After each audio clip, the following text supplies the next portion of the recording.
Assalamualaikum warahmatullahi wabarakatuh. Kabajamtoota jaalatamtoota hordoftoota YouTube channel Billootu akkam nagaa keessan eegaanis nagaa kooti. Baga gara YouTube channel Billoo sabaatti nagaan dhuftanii dhiifama Billootu bitti nagaan dhuftanii warroonni yeroo jalqabaatiif gama channel YouTube channel Billootu dhuftan subscribe godhaan maatii keenyatti dabalamaa isin jechaa warroonni maatii keenya taatanii jirtan ammoo baga nagaan nu eedanii baga nagaan dhuftanis ni jenna warra amma dhuftanis akkasuma viidiyoo kana like godhuudhaan jalqabaa saayibootan keessaniif share godhaa warroonni shari'aa zeenii sawaa fi akkasuma moobaayilii akkasuma jawwii qabdan moobaayilii 60 warra fayyadamtan viidiyoo kana hanga xumuratti ilaaluudhaan itti fayyadamaa isiniin jaa. Egaa akkuma beekamu aappiin kun VIP network riyaala 20 gurguraa akka jiran hundi keessanuu ni beektanii passwordii fi username isaa jechuudha riyaala 20 isiniif kennaa jiranii ammoo aappii kana bilaashatti akka isinitti fayyadamtan isin barsiisa.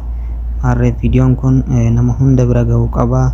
Obboleewwan keenya warroonni shabakaa dhabdanii rakkataa jirtan warroonni riyaala 20 erguu dadhabdanii rakkataa jirtan akka isin bilaashatti itti fayyadamtaniif qabadde isiniif dhufeen jira.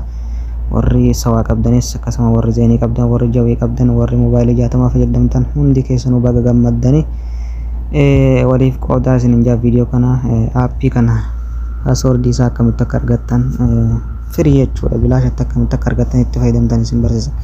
Kana yeroon jedhu dalagaa walirratti balleessuudhaaf osoo hin taane warroonni riyaala 20 erguu dadhabanii jechuudha shabakaa faayidaa hin qabne shabakaa humna hin qabne tiiktookii laayivii isin galchine cinqamaa jirtan akka itti fayyadamtaniif malee waan biraatiif miti. Kanaaf waliif share godhaatti fayyadamaa passwordii isaa eessaa akka argattan isin agarsiisa. Viidiyoo kana hanga xumuratti na faana turaadha. Aappiin kun akkuma beekamu Play Store keessaa kan argamu. Play Store irra galtanii VIP network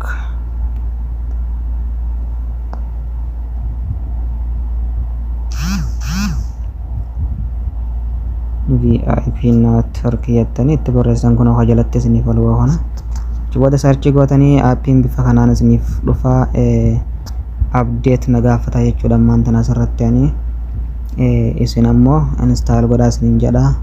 Install gootanii an ammoo update godhuun irraa eegamu waan ta'eef gabbuufadhee dura waan hin qabuuf jechuudha. Gabbuufadhee anis akkuma keessanii riyaala 20 kafalee passwordii kana bitee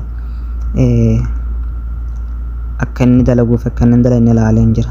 Zeen irratti dhibbatti dalaga. Sawaa irratti yeroo fedhan dalagaa yoo fedhan dhaabbata haala shabakaa naannoo isin jirtaniit irratti hundaa'ee jechuudha. Kanaaf gabbuufadhaa erga gabbuufattanii keessa seentanii booda passwordii isin gaafata. Aappiin kun passwordii isin gaafata. Fakkeenyaaf ammaan tana shari'aa sawaa irratti isin argisiisa zeen irrattis akkasumas isin argisiisa. Warroonni erga bakka kana dhuftanii jechuudha STC free internet Google Play app waan bakka itti jalqabaa kanarra jechuudha.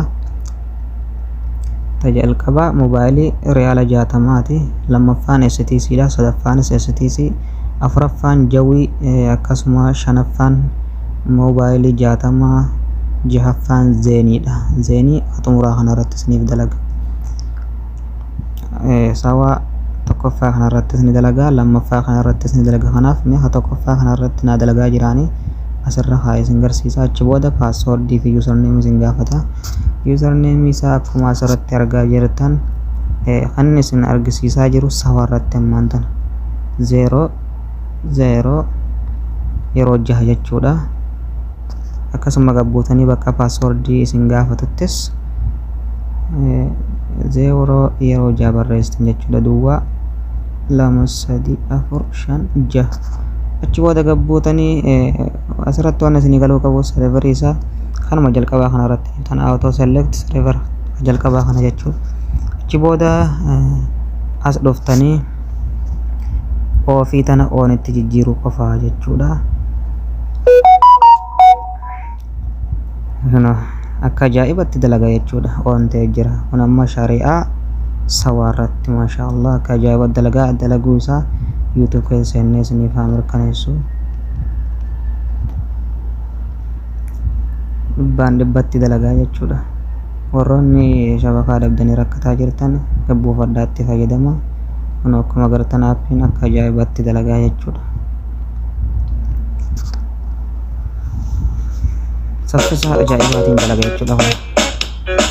Kanaaf buufadhaatti fayyadama. Waliif qooda warroonni zeenii qabdanis kanuma xumuraa kanarra kaayyattanii zeenii qabdanis asirra kaayyattanii jechuudha. Asirra kaayyattanii zeenii irratti deebisatanii isin argisiisa. Shabakaa kiyya zeenii irratti deebise achi booda ofii qofa oonitti jijjiiruudha rabdu wanni biraan jiru jechuudha.